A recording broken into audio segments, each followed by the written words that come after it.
So this is something that I think generally people don't think about, stuff like this. And my next question for you is, it seems that more and more in today's society and just the societies in the world today, people are more depressed, more anxious, more suicidal than ever before. Is that a symptom of something unusual going on in our society? Is it just people that are more comfortable talking about it now? What is it? Why are so many people depressed? It's a good question. It's a good question. I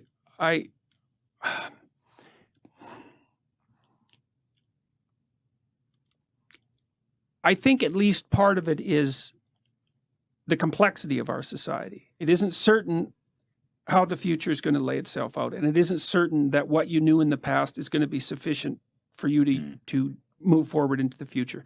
So there's lots of opportunity, but it's very complex. And it's not easy to keep up in our world. You know, like if you look around the world, you might think, well, the happiest people are those where the standard of living is the highest. That's actually not the case. Right. And you think, okay, well, why wouldn't that be the case? It's like, what do you want? Malaria and death at 40? Obviously not. But then you think, okay, what's the price you pay for a high standard of living? Well, that's easy. You virtually always sacrifice the present for the future. You're always working. I mean, you guys, you're fairly influential and you've got this good thing going, but like it could crash at a moment's notice. You better keep your eye on it. And every day you're thinking, okay, this has to be done and this has to be done and this has to be done. And it pays off. I mean, you have a nice studio and I would presume a reasonably comfortable life, but it's not like you're not running on a treadmill to keep that going. And so that's security and it's health, but it isn't necessarily happiness, and it's certainly not necessarily freedom from anxiety. Sure. And I would say most people in the modern world, weirdly enough, have far too much to do. You know, 2 career families and a couple of kids. It's like, man, you're done. That's 60 hours a week of flat out work. Yeah. So, and that can be too much.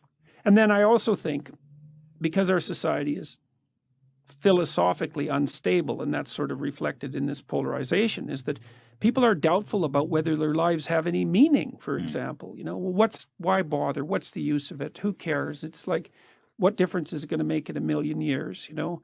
And life is hard, and if you just have a nihilistic viewpoint, then it's easy to be swamped by doubts and existential angst and all of that. And like, I think that's a mistake, because I think that your life can be very meaningful. It's proportionate to the responsibility that you take on. And you can learn that by watching when you're engaged in the world, you know, and what works to sort of protect you from feelings of isolation and doom. You know, and a lot of the lectures I have on YouTube are about exactly that. So I think part of it is the complexity of the modern world. Yeah. I also can't shake the sneaking suspicion that it has something to do with our diet. Really? Well, you know, I saw this. We know that obesity is like skyrocketed. Yeah. Okay. So, and probably the reason for that, it's not exactly certain. There might be complicated reasons for it, but certainly one of the reasons is that people eat far too many carbohydrates. Right. You know, I saw this video from World War II about and in one of the scenes they showed all these men in New York lining up to be inducted, and it's like, you know, 20 blocks of guys with no shirts on standing in line to be inducted. Every single one of them was bone thin. Do you think it's the insecurity and the negative feelings that come with being overweight, or the actual food? No, I think there's something wrong with what we're eating. Interesting. Yeah, I mean, there's more and more evidence that dietary sensitivity, for example, is linked to conditions like schizophrenia. Really? And so, yes. Watch out for that bread, y'all. Well, and also, your gut bacteria, turns out, which you have a lot of, you have about 100 times more bacterial cells in your body than human cells, which is really quite a freaky thing to think about. Luckily, they're quite tiny, because otherwise you'd be like a giant amoeba, you know. But the gut biome produces a lot of neurochemicals. And so it does play an integral role in the regulation of your mood, which is also a very strange thing. I've been following that, just how bacteria is starting to play more in human health, like probiotics and stuff like this can regulate your mood.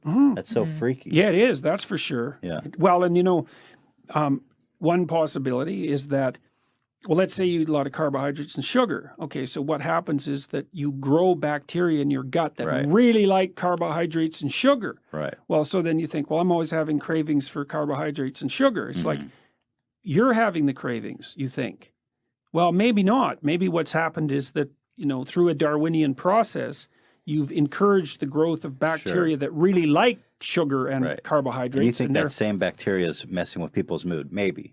Yes, it could, and it's also messing with their cravings. That's. I mean, we're really walking oceans, like we're big creatures. Yeah. I mean, we're not big compared to a Douglas fir or the sun, but we're pretty big creatures, and we are liquid. Most of us is liquid, and if you saturate yourself with carbohydrates and sugar, then you are invaded by the bacteria that live on those things, and so that's not necessarily so good for you.